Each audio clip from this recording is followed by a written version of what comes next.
You're watching Sin Super TV. Fuse news में भलिकार आयरचू मां मिर्चू त तफ़सीली ख़बरूं अव्हां जे अॻियां पेश कजनि। वज़ीर इत्तलात और नशरियात ॿुधायो आहे त अदलिया आज़ाद आहे, इदारा आज़ाद आहिनि ऐं मीडिया आज़ाद आहे। को बि सवाल अव्हां पुछी सघो था। असांजे नुमाइंदे वज़ीर इत्तलात खां पुछो त असांखे सिधियूं ऐं सचियूं ख़बरूं छो नथियूं ॾिनियूं वञनि।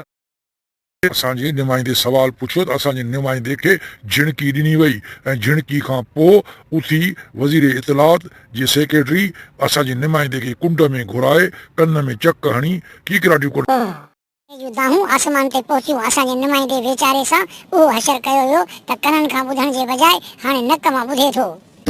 खे सटको कढियो वियो। उन तोबह ज़ारी करे असांजो चैनल छॾे हाणे मस्जिद वसाई आहे।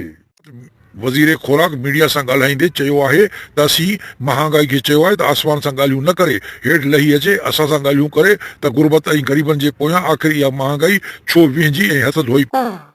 हुकूमती धुरिन ऐलान कयो आहे त जीअं किरोना सुई दसे ज़ोरी हई वञी आहे, ईअं अटो, चांहि, पती, ज़रूरियात ज़िंदगी जूं शयूं ग़रीबनि खे दसे उन्हनि जे घर जे दर ते ॾिनियूं वेंदियूं।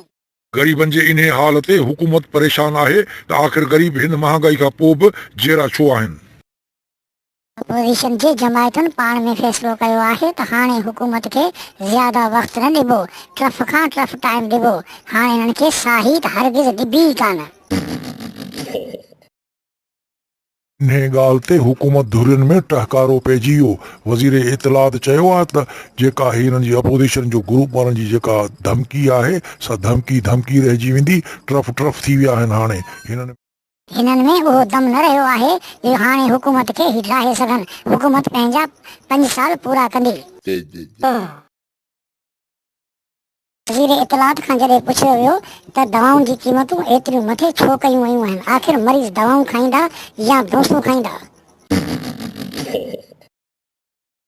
इत्तलात अखियूं ॻाढ़ियूं कंदे चयो त दवाऊं खाइनि या दोसूं खाइनि, हुकूमत मजबूर आहे, बेवस आहे, डॉलर आसमान सां ॻाल्हियूं करे रहियो आहे। मुस्लियात खाते वारनि अगकथी कई आहे त तेल ऐं गैस जी सूरत हाल ख़राब थी।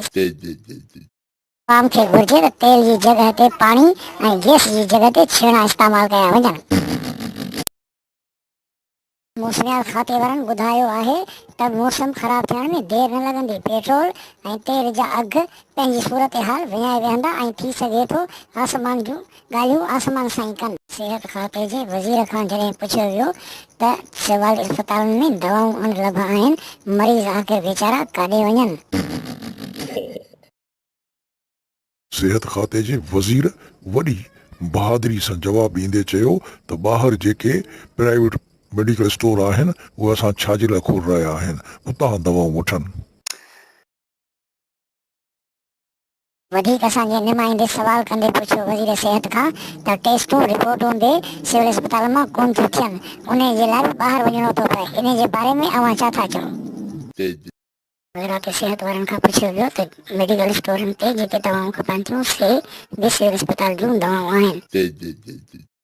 इन ते सिहत खाते जे अमलदार जवाबु ॾींदे चयो त मेडिकल स्टोरनि ते जेके दवाऊं खपनि थियूं से सिविल अस्पताल जूं न आहिनि, बल्कि उन्हनि ते लेबल सिविल अस्पताल जा लॻल आहिनि।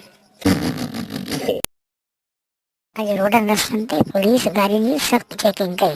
कागज़नि जी पुछा कंदे माण्हुनि खां पुछियो वियो तव्हां वटि कागज़ आहिनि या न आहिनि।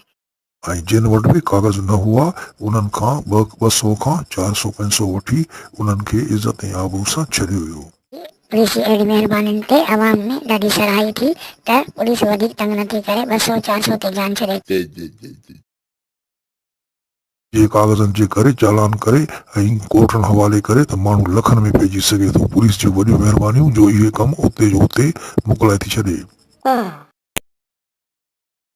अॼु न्यूज़ फ्यूज़ जे ख़बरुनि जो टाइम पंहिंजी पुॼाणी ते पहुतो आहे। तेसी ताईं इर्चूअ खे ऐं मिर्चूअ खे इजाज़त ॾींदा। इजाज़त मां वठंदुसि, तूं ॾाढी विच में छो थो वञी कुते जा पुछ।